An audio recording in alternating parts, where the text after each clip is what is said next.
আমি হিরোরমকে ডিভোর্স করে দিয়েছি, আমার পেপারস, তাকে আমি পেপারস দিয়েছি এবং আইনিভাবেও তার কাছে পেপারস যাবে। আমি এবার ফাইনালি তাকে ডিভোর্স করব। সে চেয়েছে এই ভিডিও আগের বলে চালিয়ে দিবে, কিন্তু না, তার তো আমি চুলে একটা কাটিং দিয়েছি, সেই কাটিং চুল সহ সে ভিডিও করেছে ইতির সাথে। তখন আমি যখন তাকে বললাম যে আপনি কেন ভিডিও বানাইলেন, সে কোনো সদুত্তর দিতে পারেনি। ঠিক আছে, আপনি আপনার মতো, আমি আমার মতো। আমি একটা কাজে কক্সবাজার গিয়েছি, রিয়াজের সাথে আমার দেখা হয়ে গিয়েছে, সেখানেও সে কট নাটক করেছে। যেহেতু সে কট নাটক করেছে, আর আমি আশা করি আমি কোনো খারাপ মেয়ে না। খারাপ মেয়ে হলে সে বিভিন্ন লোকের সাথে আমাকে কট দিত, কিন্তু সে কিন্তু বিভিন্ন লোকের সাথে আমাকে কট দিতে পারে না। আমার কো আর্টিস্ট, আমার কলিগের সাথে আমাকে বারবার এই কট কট বলছে। আমি আশা করছি আমাদের মধ্যে ভালো লাগা ভালোবাসা হয়ে গেলে আমরা বিয়ে করে নেব। সো আমি আশা করি আমাকে যে সে বদনাম দিয়েছে, আপনি ধরা খেলেন একবার বাসায়, মানে হিরোরমের দৃষ্টিতে একবার কক্সবাজারে, তখন আমরা জানতে পারলাম আপনার হিরোরমের সাথে ঝগড়া হয়েছে। এই যে ঝগড়াগুলো হয়, এটা তো আমরা আগে জানতে পারি না কেন? আগে এটা আসলে ঝগড়া হয় নাকি এই কথাগুলোকে এড়ানোর জন্য আপনাকে এটা ঝগড়া সাজা? আসল ঘটনা নাকি? ঝগড়াটা হয় বলেই তো এই নাটকটা সামনে চলে আসে। ঝগড়া হয়, ঝগড়া হওয়ার পরেই তো এইসব ঘটনা ঘটে, তাই না? এখন কথা হচ্ছে যে সে তো বুঝতে পারছেন কিনা, ধরেন আপনি ম্যাক্সিমের সাথে ধরা খাইলেন, আমার সংবাদ সম্মেলনে আপনি এসে বললেন আপনি কেন ম্যাক্সিমের সাথে ধরা খাইলেন, আপনি তো হিরোরমের বউ, আপনি তখন বললেন যে না হিরোরমের সাথে আমার ঝগড়া হয়েছে। ধরা খাওয়ার পর আমরা জানি আপনি ডিভোর্স দিবেন, সেটা সংবাদ সম্মেলনে এসে বলে ঝগড়া হয়, সেটা কেন বলেন?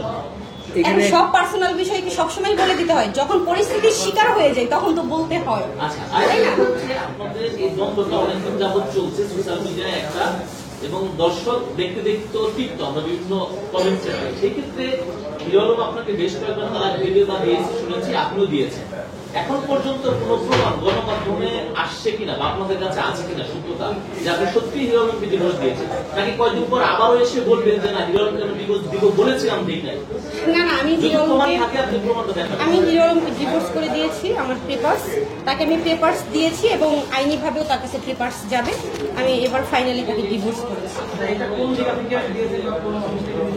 এটা হচ্ছে কাজের মাধ্যমে, আমার অ্যাডভোকেটের মাধ্যমে দেওয়া হয়েছে।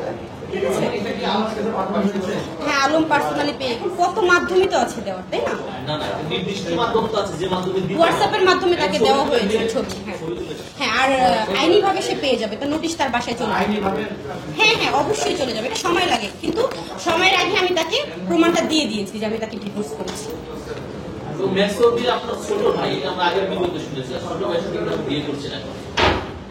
আপনারা দেখবেন কাজিনের সাথে কিন্তু বিয়ে হয়, খালাতো ভাইয়ের সাথে কিন্তু বিয়ে হয়। ভাই মানেই তো আর মায়ের পেটের ভাই না, তাই না?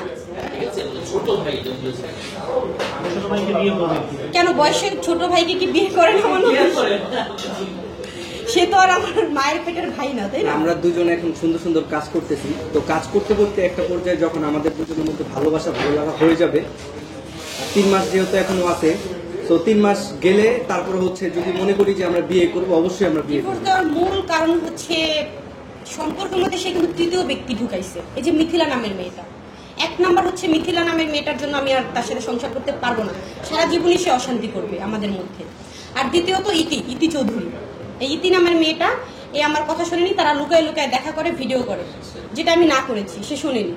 এই 2টা ব্যক্তির কারণে আমি তার সংসার আর করতে চাচ্ছি না। পরবর্তীতে আপনি তার কাছে আবার গিয়েছিলেন এবং উনি সম্ভবত ঘুমের ওষুধ খেয়েছিলেন, তারপরে আপনি তার পাশে গিয়ে দাঁড়িয়েছিলেন, এই কারণটা একটু ব্যাখ্যা করবেন।